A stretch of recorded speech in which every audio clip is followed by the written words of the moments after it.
First of all, just introduce myself again in case you've forgotten. I'm Adam Briggs. I'm the Environment Advisor for the NFU in the northwest of England, covering everywhere from Longtown on the Scottish border down to Crewe in the south of the region. And I'm here just to give you a bit of an overview on a piece of work the NFU are doing at this moment in time, which is producing something called an integrated water management strategy, which is a very, very grand title for what is basically a very, very simple idea. The NFU will like producing visions and strategies and documents, but I think this is a one which has some teeth and has a real use. So the idea today is I'll just take you through why we're producing this strategy, why I think it's important we do that, what we're trying to achieve, where we see it being of use, and also talk you through a timescale of how we see this developing as time goes on. So can you put on the next slide, please? So yeah, in terms of why, the background of this is that, in the UK, our water management strategy just isn't joined up. I've done this job, so I've worked for the NFU now for 17 years, and I've done this job for the last 2 to 3 years. And it just seems absolutely ridiculous that we can go from floods to drought within 2 months, particularly here in the northwest. Back in 2018, we're the only region to have a hosepipe ban, and that came off the back of a hell of a wet time. This year, we went through the wettest back end, the very wet spring. All of a sudden, then we're in a situation where we're going into drought. So it just doesn't seem sensible to have months between drought and flood.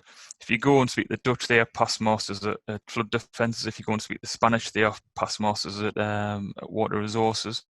Anecdotally, I've been told that Spain could do without rain for virtually 5 years and still have enough water to meet its agricultural food production needs. So the idea of the strategy is to try and bring everything together and to join up times when we haven't got enough water to times when we've got too much, to make sure that we smooth out the transition. So the next slide, please. So making the case, this is all about making the case as much as anything to the government that they should be investing in water resilience on farms. So the key messages when we're talking to government is that a secure supply of water is essential to grow high and process high quality food.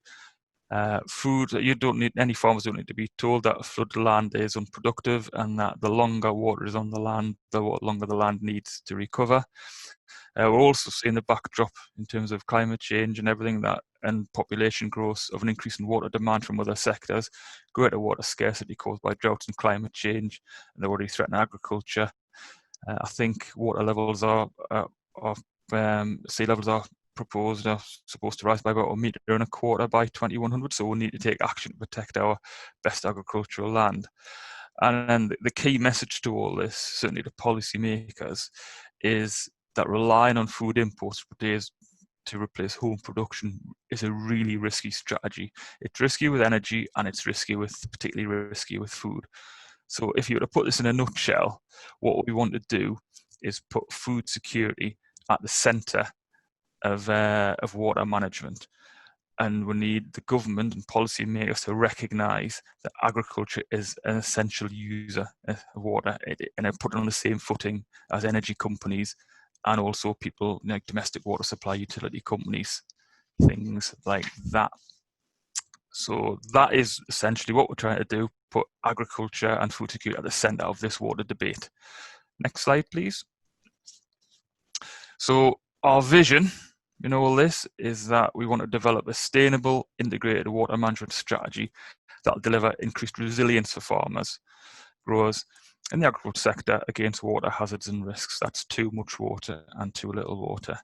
To continue to produce high quality food that meets the needs of consumers and also protects the environment at the same time.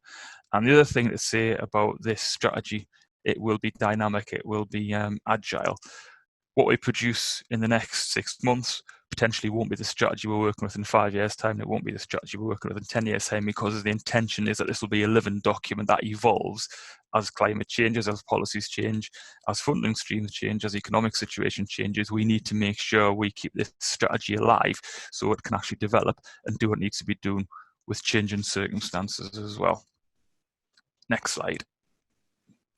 So in terms of developing the strategy, the first question is, what are we seeking to achieve?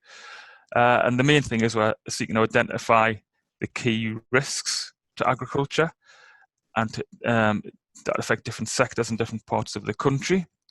And on top of that, develop a more joined-up approach to water management between everybody who actually uses water. Next one. So who are the target audience? The target audience are anybody who has an influence on water management within the UK. That's government particularly. That's people in the supply chain, so people like supermarkets, retailers, those sorts of people. Farmers themselves, the general public. Water companies as well have a big role to play. Insurance companies, particularly in relation to flood management. And we're going to work at a farm level, a local level, county level, and region level. So this document will try and bring together everything that will, that needs to be addressed to make sure we manage water more sustainably for farmers and for the environment and for food supply as well. And the next one is, how do we want to use the strategy? The key thing is that we want this strategy to deliver influence and actually change policy, particularly in relation to how people view the use of water at a farm level. So key ask will be to get the government to review and to change the way in which they value agricultural land in terms of flood protection. A lot of the challenges we face at this moment in time in relation to channel maintenance and things like that are to do with the government's view of how they value agricultural land, because that then dictates how people such as the Environment Agency can spend their money. So if we can get them to change their view of agricultural land and how we value it, that would be a big step in the right direction. The other people we're trying to influence is people like planning, people who make planning decisions. I work quite a lot on the climate change front now because it's quite it's a big policy area, and you've got policies where different councils are trying to advocate going carbon neutral and push renewable energy projects, but then the plan policy says, well, we don't want renewable energy projects in this area. So what we need to do is make sure everything links together, and that if there's a policy there that we need on-farm storage, that the planning department doesn't actually slow you back. We need the vision for that everybody can get behind. So everybody who has a stake in this and has a role to play can get behind this vision to make sure that water management works for agriculture.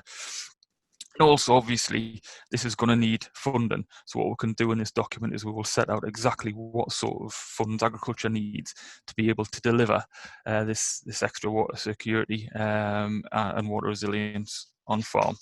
Next slide. This is just a little bit of an overview of what the sort of timescales are. There's a hell of a lot of work going on in developing the roadmap, understanding what agriculture's water needs, understanding exactly how much water we use, what are the things actually we need to address, and then maybe look at how different regions have different water stresses and potentially what needs to be done at a regional level. And the next slide.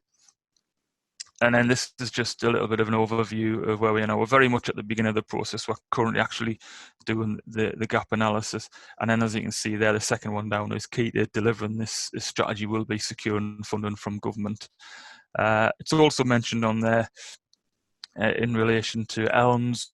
ELMS will potentially be a vehicle to deliver some of the work that is needed, particularly around things like flood management and water quality and things like that.